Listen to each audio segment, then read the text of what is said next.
First, I want to say that I think it's highly probable that there is more to this story than what is currently known. Because in the times that we are living in right now, there almost always is. Nothing is as it appears to be.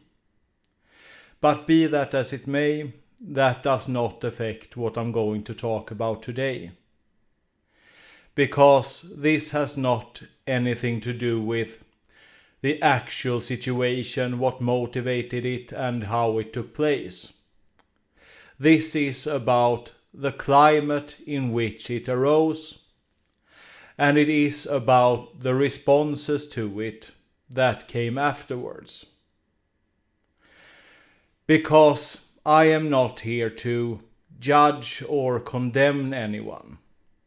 I want to talk about how things have developed and the state of unconsciousness which it developed from.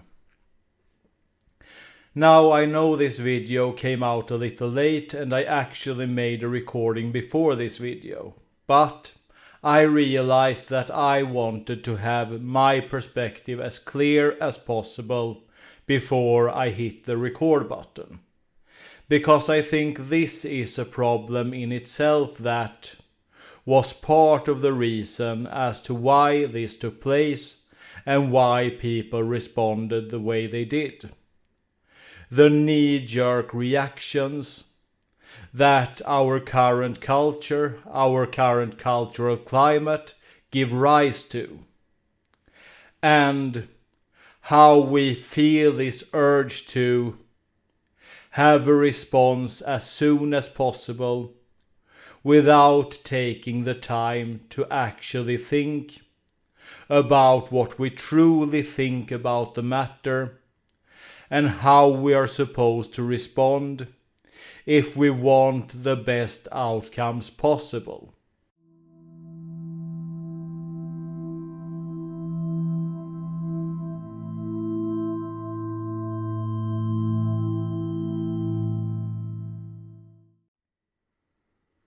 Hello from Sweden and welcome to Everyday Mystic, a channel about God, about freedom and about spiritual awakening.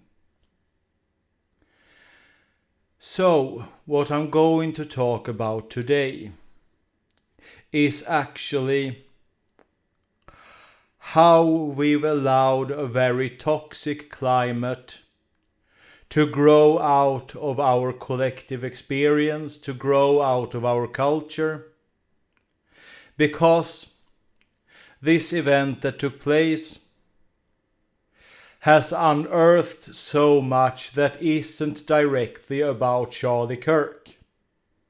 I'm not going to talk about whether I sympathize with his politics or not, what I believe about his politics, what I believe about those that disagree with him.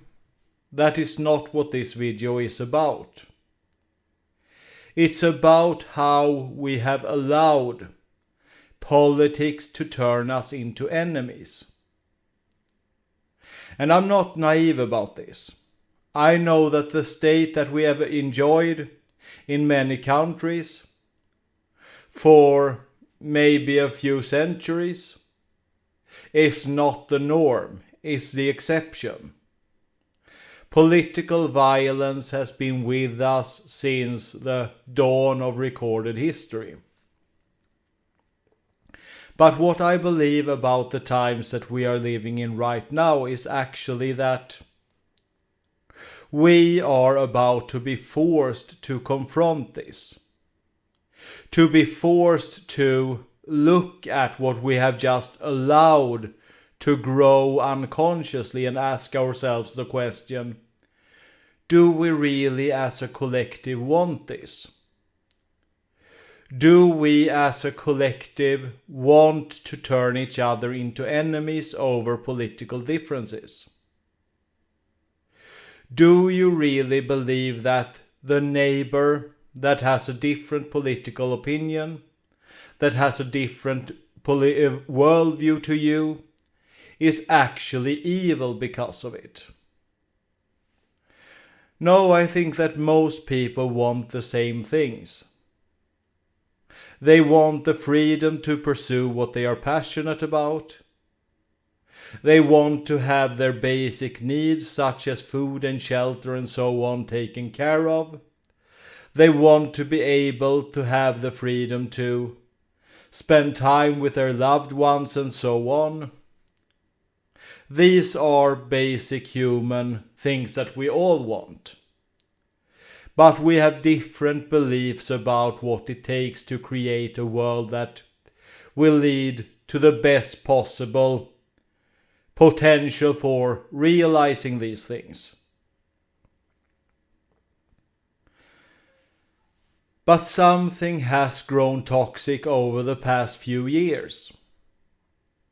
We used to be able to have political discussions without turning each other into enemies.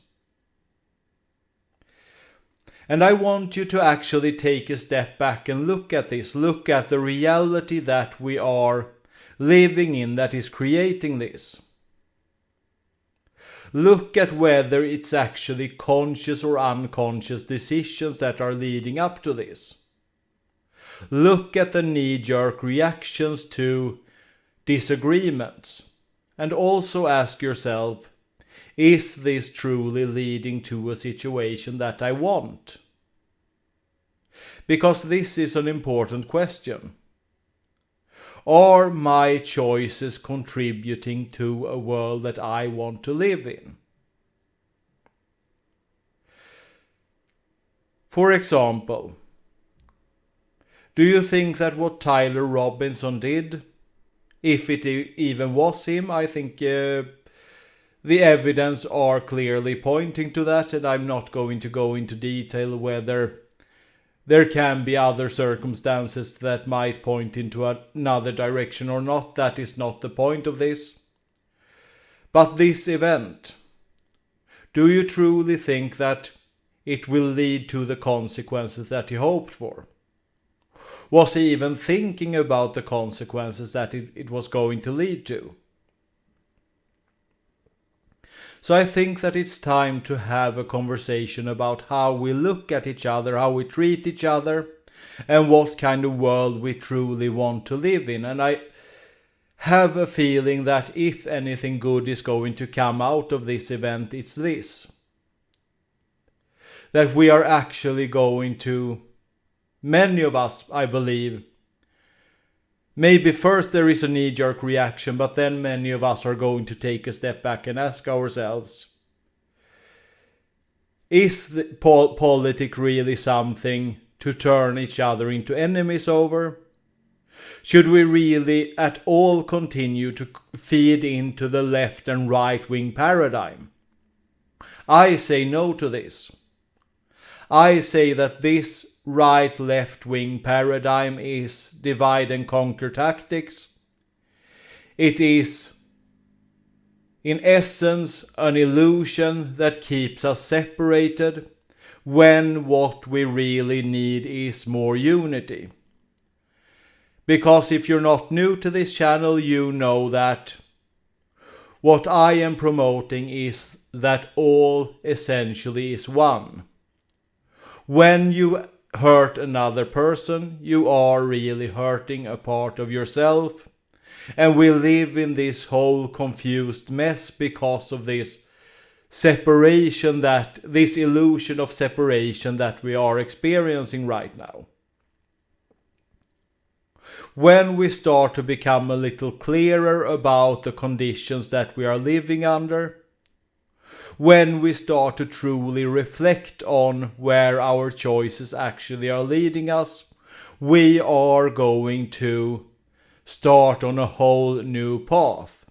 The big question is just, how much pain and suffering are we going to encounter before we are actually taking a step back and start to look at the world from a broader perspective, look at the world from the perspective of unity, of oneness, and let go of this little sense of being this separate individual in a hostile, confusing, meaningless, random universe where we are just struggling to survive and force our will on other people. Because no matter if we actually have framed it this way or not, this is what many people are doing today.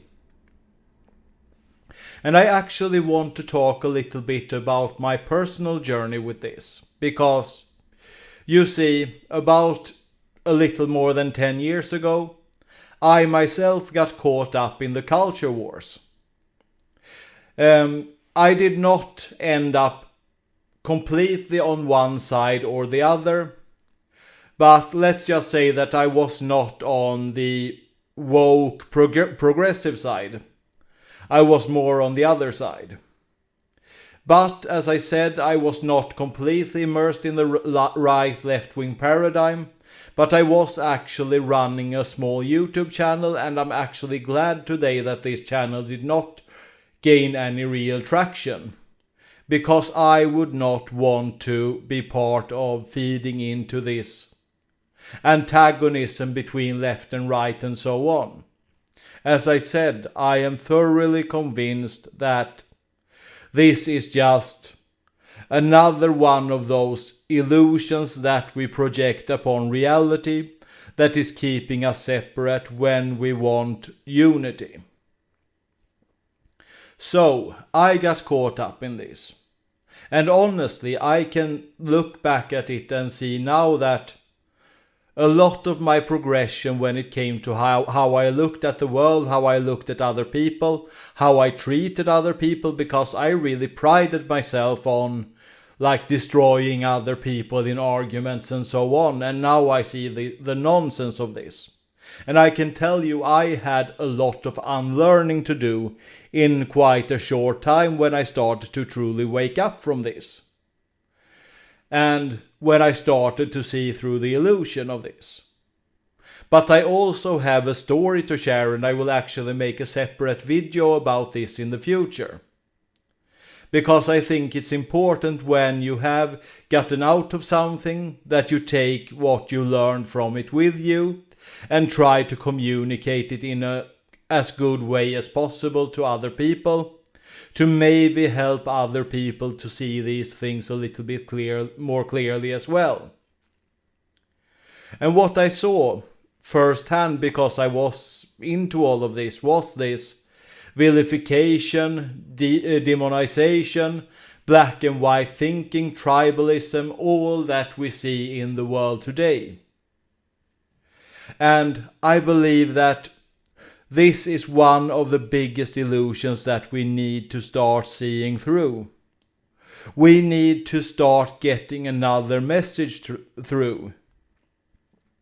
Not this either idealization or demonization of Charlie Kirk, because something else struck me as well. I've seen a few debates with Charlie Kirk because I honestly watch political or listen to political debates more because I find it entertaining than because I want to take a specific side when it comes to it. I can look at it without getting caught up in it today. I mostly listen to these kinds of debates when I'm too tired to do anything else. But what struck me was that I honestly cannot tell who Charlie Kirk was. When I listened to the first debate before all of this happened, I found him to be a rather respectful, considerate person that I had a lot of disagreements with, if I want to be honest. But I liked to listen to how he treated other people in debates. But then I've seen all of these compilations where people bring out the absolute worst of what he said. And I cannot tell whether these compilations are actually representative of who Charlie Kirk was or not. I cannot tell if they are cut together in a way that makes him look really bad or taken out of situations where he maybe said something rash because of the situation that he was in. I have no idea. And that is another thing that brings me to another thing that I want to talk about today. namely how internet culture is feeding into this. Feeding into vilification and demonization, black and white thinking and tribalism and so on. Because, as many of you know, the algorithm feeds you more of the same type of content that you are consuming. So if you see these compilations that show just the worst of someone, this is what you are going to think. If you see compilations that show you the worst of a whole group of people, this is also what you are going to consume more of because of what the algorithm is feeding you. We are basically living in separate realities because we are spending so much time consuming information on the internet. And I think that this is very important to point out. That basically we see different realities and then we wonder, how can these people be so deluded? They all appear so deluded to you because you are not seeing the same reality as they are. This is important to keep in mind because many people, even if they know this, they still fall for it over and over again because it's not the same to have knowledge about something and to apply it to your experience. Because when you are confronted with the reality, you are also confronted with your inner reality.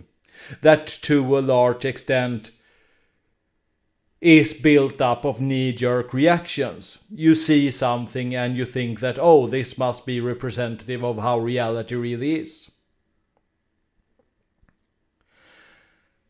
So this is feeding into this dysfunction. The internet culture that we are seeing, how it is being fed by algorithms. And I can only imagine what will happen in the future with AI when it comes to this. When things can be even more tailored to our specific tastes, to our specific opinions. But we are also at a time where we are given a choice to actually start to apply more consciousness to this. To actually see through this illusion that is keeping us enemies, that is keeping us separate, and that is really only benefiting a very small group of elites that are feeding on this hysteria, that are feeding on this division, while they are able to do something different, while they are able to pursue their specific goals that is not in alignment with what the rest of humanity wants. But we are many. They are a tiny little fraction of humanity. And I am saying actually that even though it doesn't appear like this right now, they are losing because more and more people are waking up right now and starting to see through these illusions. Starting to see this brainwash for what it is. Start to see through these little filters that we've never said yes to, but that are being enforced on us, that cause us to distort our perception of ourselves, of reality, and of other people. And I also want to say this. I don't even blame those that have responded with cheering on Tyler Robinson, with calling him a hero and so on. I'm not interested in all of this polarization of being a part of it, of saying that this group of people is bad, this group of people is good, and so on. Most people are just confused and scared. They are just reacting to what they are seeing. They don't really think about what they are feeding into. They probably haven't given a thought to that Charlie Kirk left a widow after him. He left 2 children without a father, and he also left 2 grieving parents who lost a son. These are facts. These are not opinions or opinions about opinions and so on. This is something that is going to play itself out. Sure, from a higher perspective, Charlie Kirk is somewhere else now. He is not gone forever, and his loved ones are going to see him again. But they are going to live out this lifetime with the trauma of losing him. That is beyond anything that can be debated. So, we live in different realities because of the internet, and I have no idea who is telling the truth about anything anymore. Again, this is pointing to something beyond this. Because no matter what is true, we can always seek to rise above this. We can always seek to seek love and connection with other people. We can always seek to forgive other people when we feel that they have wronged us. And we can always seek to try to understand someone else's perspective instead of demonizing them. It's so easy to see other people's blind spots, and it becomes even easier when the algorithm is showing everything that is pointing them out to us, while not showing anything that points out our own blind spots to us. But it's so much more difficult to turn this light towards ourselves, to truly examine what contributions we are making to the world, what we truly stand for, what our values are, and to really examine this and examine how well this matches with our actions. Other regular people are not the enemy here. And this is a message that I believe needs to be spread. It's such a little simple statement, but normal, regular people, your neighbor, is not your enemy. Even if they have another perspective, even if they have another political opinion, in the end I hope that we can move beyond politics altogether and start to truly strive for something that is allowing every single individual on the planet to thrive in their own way. Not just survive, not just battle with other people for a little place in the sun, but actually live and thrive, and to truly live authentically the life that we are meant to spend here living. And this is a choice that we are making, refusing to see other people as enemies, loving our neighbor as yourself. Remember this Bible quote. This was part of what Jesus told us was the most important commandment. Love the Lord your God and love your neighbor as yourself. Remember that this is not just about the neighbor that you happen to agree with. This is about your neighbor, period. And before I go, I actually want to mention another video that I listened to a while back that is talking about similar things that I'm talking about here, but it's made by a behavior expert, which means that he is a little better to explain these things than I am, and he's actually an expert on many of these things. And I want this video to be spread to as many people as possible, so therefore I will leave a link to that video only in the end screen and no other video on my channel this time. And I want other people to actually spread that video along as well. And I want to conclude with this, that perhaps if we haven't found the right politics yet in the whole of human history. Maybe it's not about finding the right politics.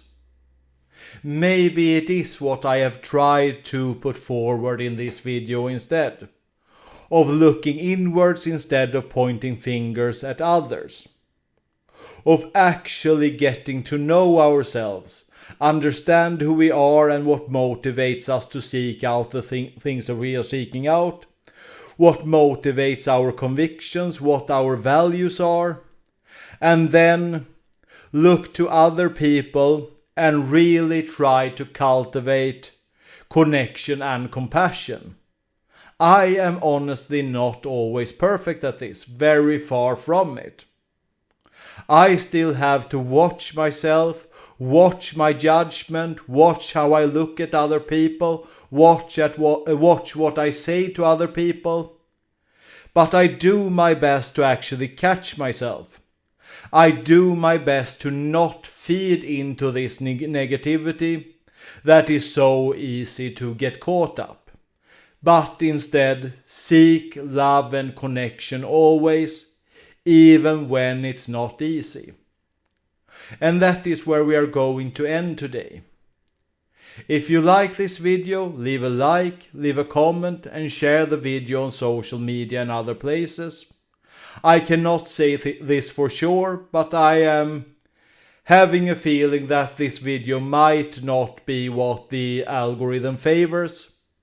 So maybe if you want to, if you like the content of this video, do me a little extra favor and help spread the video around. And of course, if you haven't done it already, subscribe to the channel and check out the description and the comment section for other things that me and my wife are doing. And other than that, just sincerely thank you for your time.